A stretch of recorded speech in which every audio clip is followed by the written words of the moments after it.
Friends, Neha એજ્યુકેટરમાં આપનું સ્વાગત છે। આજે હું તમારા માટે લઈને આવી છું અપાર આઈડી વિશેની મહત્વની જાણકારી, જે તમને આવનારી પરીક્ષામાં ખૂબ ઉપયોગી થશે।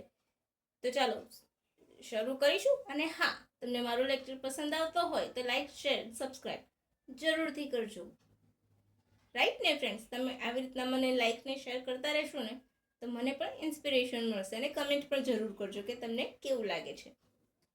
તો સૌથી પહેલા અપાર આઈડી, તો જ્યારે પણ કોઈ પણ ગવર્મેન્ટની સ્કીમ હોય ને આ રીતના વર્ડ આપેલા હોય તો એનું પૂરું નામ આપણને ખબર હોવી જોઈએ। જેમ કે સ્વામિત્વ સ્કીમ છે તો એનું ખબર હોવી જોઈએ। કોઈ પણ સ્કીમ નીકળી હોય તો એનું ફૂલ ફોર્મ આપણને આઈડિયા હોવો જોઈએ। તો એના માટે શું કરીશું, તો તમારે સૌથી પહેલા તો એક તમારી નોટ અને પેન લેવાની છે। એમાં જેટલી પણ આવા ફૂલ ફોર્મ ધરાવતી યોજનાઓ કે સ્કીમ છે એને એક સાઈડ લખી લેવાની છે, અને એની સામેથી ડેશ કરીને એના પૂરા નામ લખી લેવાના છે, અને કયા મંત્રાલય દ્વારા એને હેન્ડલ કરવામાં આવે છે તે લખવાનું છે। હવે તમારે પહેલા તો આપણે અપાર આઈડી વિશે લખીશું। તો અપાર આઈડી એટલે એનું પૂરું નામ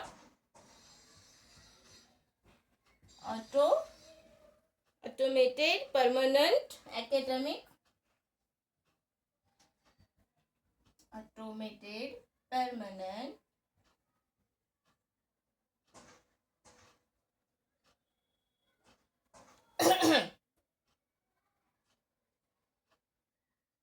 રાઈટ, એક minute,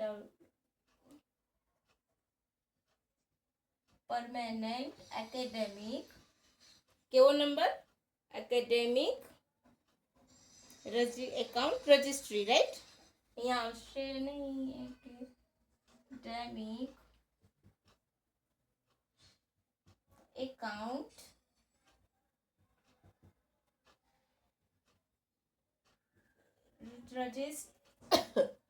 registry, identification number, right? Identification number, આનું ફૂલ ફોર્મ નહીં લખું, એટલું તો તમને સૌને ખ્યાલ જ હશે, રાઈટ? તો આના ફાયદા શું છે? ફાયદા, આનાથી શું ફાયદા થશે? તો સૌથી પહેલા કોના માટે છે? બાળકો, કેવા? તો સ્કૂલ, હાઈસ્કૂલ સુધીના,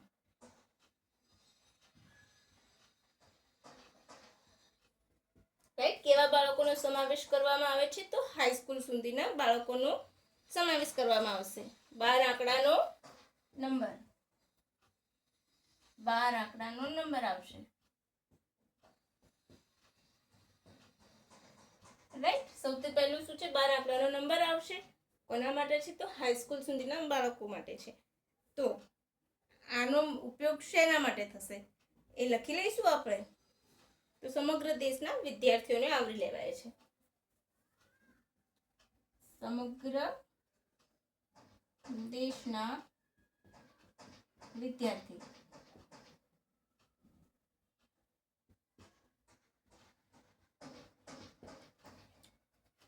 જેમ કે આપણું આધાર કાર્ડ છે એના જેવું જ એક કાર્ડ આપશે,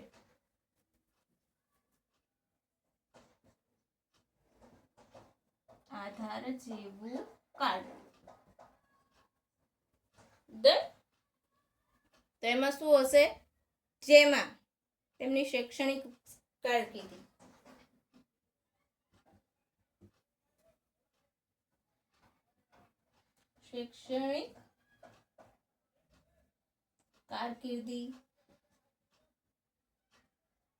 રાઈટ? કારકિર્દી વિશે માહિતી છે, કારકિર્દીની જોડણી પણ યાદ રાખી લેજો। શૈક્ષણિક કારકિર્દી વિશે માહિતી આપશે, પછી કોઈ સ્પોર્ટ્સમાં કોઈ એવોર્ડ્સ હશે, મેળવ્યા હશે,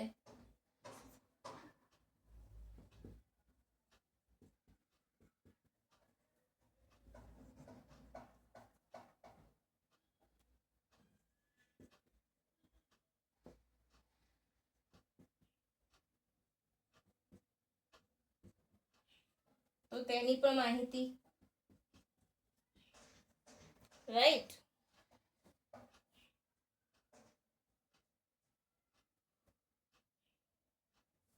પછી વાલી વિશે માહિતી, વાલી વિશે અથવા તો કેરટેકર,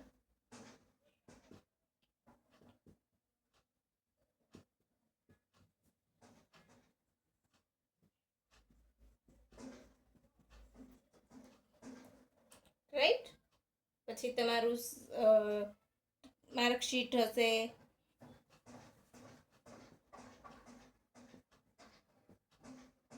આધાર નંબર, વિદ્યાર્થીની માર્કશીટ,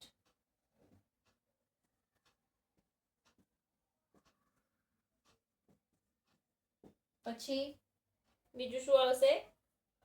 કેરટેકરની માહિતી, વાલીની માહિતી, આધાર નંબર, વિદ્યાર્થીની માર્કશીટ, સ્પોર્ટ્સ અંગેની માહિતી. પછી આવશે તમે સ્કૂલ છોડ્યાનું તો એલસીની માહિતી, એલસી વિશે.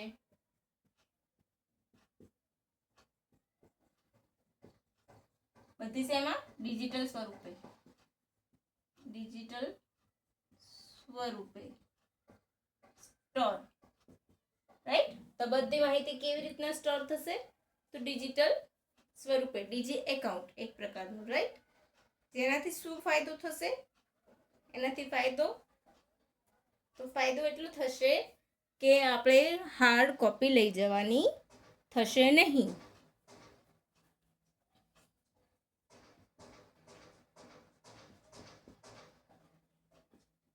હાર્ડ કોપી ની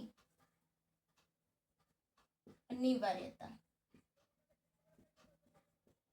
નિવારી શકાય. અને બીજું, દેશના ગમે તે ખૂણેથી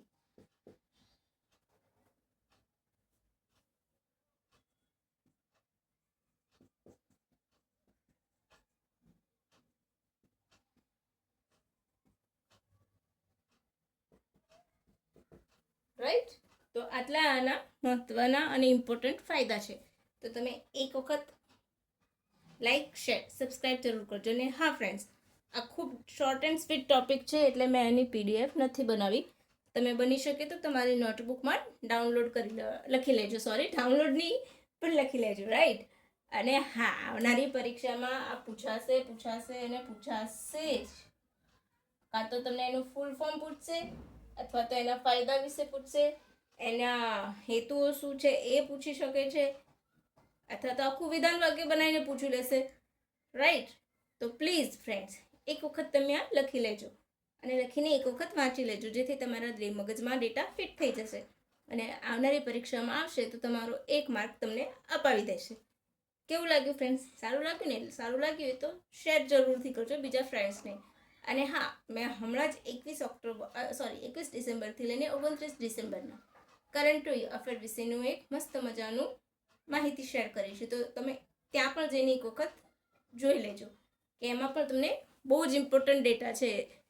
એ જોઈએ કે મેં બહુ લાંબુ નથી બનાવ્યું બીજાની જેમ મોટિવેશન આપવાનું. અને કારણ કે મોટિવેશનમાં હું એવું માનું છું કે દૂધના ઉભરા જેવું હોય છે. તમે ખુદ મોટિવેટ થશો ને તો જ થશે, રાઈટ? તો એમાં મેં લગભગ 30 ક્વેશ્ચન છે, પરંતુ જે મોસ્ટ આઈએમપી છે ને એવા જ મેં આવ્યા છે. જેમાં ડિટેલની જરૂર છે એમાં ડિટેલ પણ આપી છે અને નથી જરૂર એમાં નથી આપી. તો એક વખત તમે ત્યાં પણ એક વખત મુલાકાત લેજો, રાઈટ? તો thank you for watching my video.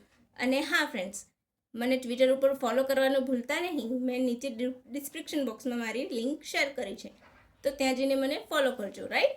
તો ચલો, આજના માટે આટલું જ. By friends.